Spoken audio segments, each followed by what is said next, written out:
এই যে লবণ দিয়ে দিলাম, ডালের বড়া বানাবো। তারপরে পিসা মরিচ, এই তো আদা রসুন, তারপরে এই তো হলুদের গুঁড়ো, তারপরে ধনে পাতা ভাজা, ধনে পাতা কাটা, তারপরে পেঁয়াজ দিয়ে দিলাম,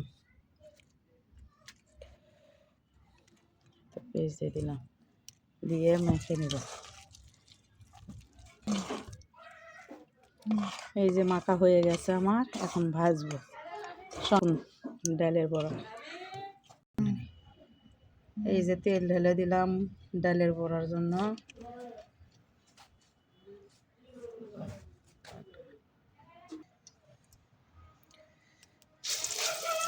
ডালের বড়া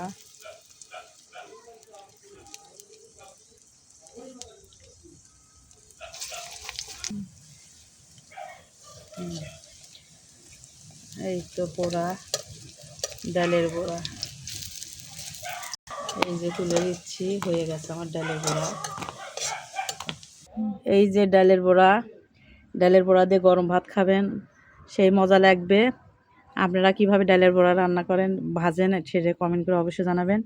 ভালো লাগলে লাইক, কমেন্ট, শেয়ার করে দেবেন। খোদা হাফেজ, আসসালামু আলাইকুম।